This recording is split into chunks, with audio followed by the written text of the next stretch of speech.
المغير to Silicon Valley. This is where I grew up. This was my village. It's a small village in the Wadi. For those who don't know, it's ولاية الوادي, located between Bishkek and Tugurt.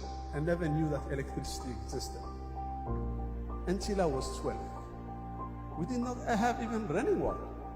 No fridge, no internet. This is the extent of technology that I got to. That's my phone at that time. So that's where I started. Literally, it could have been anybody. I just happened to be a number in the probabilities. Just a probability happened that it's me. It could have been anybody. And I am absolutely no different than any of you. And I will go through some points just to make the point that anybody could have done it. At the age of 12, I had an idea. I didn't know. I was in the Sahara Desert, small village. You don't know anything. So I had this idea. I used to go buy soap. My mom sent me to buy soap, and there a card there, some card for games and all this. And I had this idea. I was a kid, so I wanted to make a game, and that I'll teach people geography. And I was thinking about how to do it, and I went to people and said, "This will make it very good." I made my card, and I went to people, try to incite them to do it, and people look at me crazy. But I did not know what it is at that time, so I just in the middle of it. So I gave up the idea, but I never let that dream go away. I had it, I never let it go. When I finished my PhD, I took 6 months, and I worked on it, and I made it a game, and it sells all over the world, and I get royalties on it. So never let your dream die, even if it stays inside. Whenever you have the chance, do it. So to get out of my place, I realized the only way possible for me, with the background I have, is education. Education, education, education.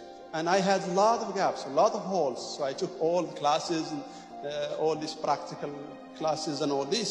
And my last few years at Stanford, I was doing a PhD in solar energy at that time. And there is this guy, these two guys, they came to me and they said, "We are interested to do a startup in semiconductors." And I go, "What is a startup?" And they want me to be the technical, the CTO of the company. I said, "No, I don't want to do it. I'm going to Algeria to teach." And that's what I was sent. I was sent to go and come back and teach. So many years later, a few years later, I ran into these guys. I found they were there. They were selling company. The company sold for $100 million. Why I'm telling you this story is these are people that believed in me more than I believed in myself. That's the worst thing that can happen to a human being, that somebody else believes in you more than you believe in yourself. So I just hit me, the biggest thing hit me in life. And I went and I wanted to know everything about startups, how to do companies, I learned everything possible. Life, when you do things, you should not try to be better than anybody. You have to be better than yourself. Better yourself. Get to know yourself and do better than you can. Don't worry about anybody. We don't all start with the same point. Some people have their fathers is Bill Gates, and some people have Mahatma Gandhi, I guess, or something like that. So we don't have the same funding.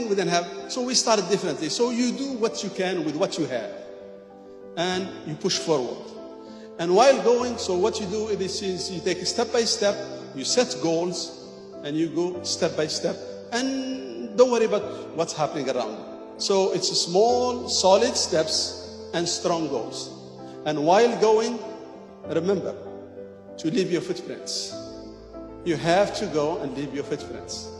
For whatever you do, you are a farmer, you are a scientist, you are somebody sweeps the floors, you try to do the best you can. And that's what all you need to do. So if you look at it this way, it looks like stairs going up. This is life, is very easy. In fact, life is not like that, unfortunately. It's more like this. At least my life has been like this, or even worse. So you go up and down and up and down, and life is full of ups and downs, and you have to ride them and take them to work. And just wake up every time when you do it. I will tell small stories. So I went to my taxman, a guy who was about 80 years old, and he was doing my taxes, and he told me, "Let me tell you an advice."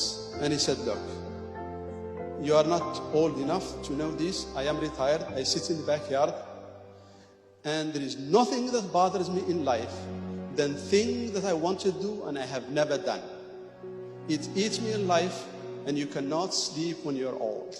So do them now. The next day I quit my job and I went and I did something else. If you have something in your mind and you want to do it, don't let it there.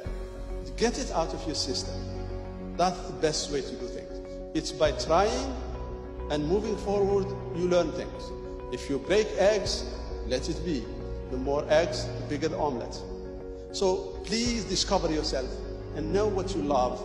It is money, let it be money. Research that, but you have to love what you want to do. And things will roll out from there. My advice is never stop advancing and never look back except to assess yourself.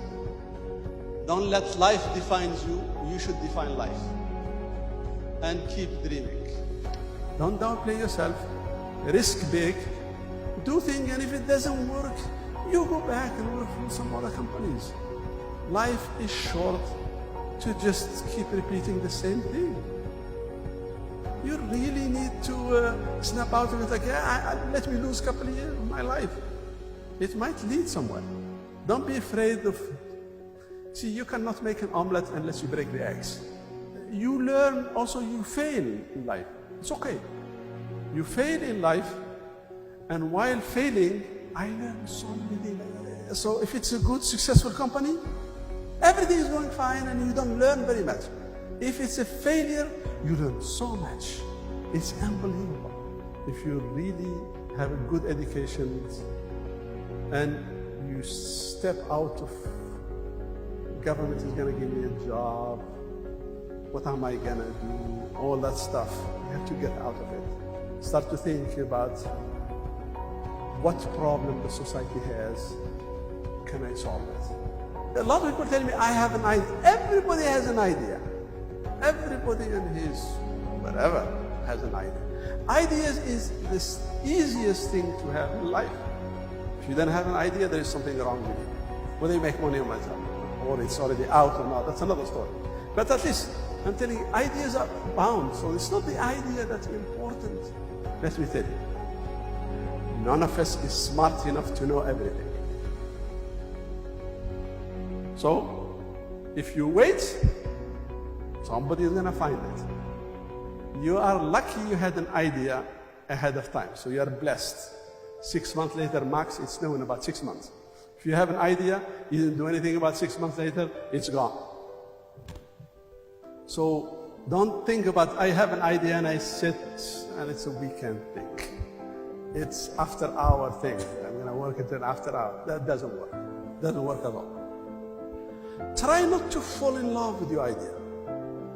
And this is, it's very crucial, because if you fall in love with your idea, anybody who comes to talk to you say, but no, you're wrong. The formula says, that's wrong. You have to be able to say, because you're risking your life, you have everybody who tell you something and it sounds like it's a problem. Maybe there is a problem. You'd rather talk to the guy that figure out the problem and stop, rather than hide it behind the curtain and keep continuing. Don't try to make all the money by yourself. 100% of zero is zero. 10% of a big number is quite very good. So bring people, have them share with you the wealth. Make something successful. Don't look for the money, look for the success. Why am I telling you? I'm not bragging about it. It's one thing, if you have a dream, don't let it go. Doesn't matter, it will stay for 20, 30 years. Stick with it. One of these days, it will pay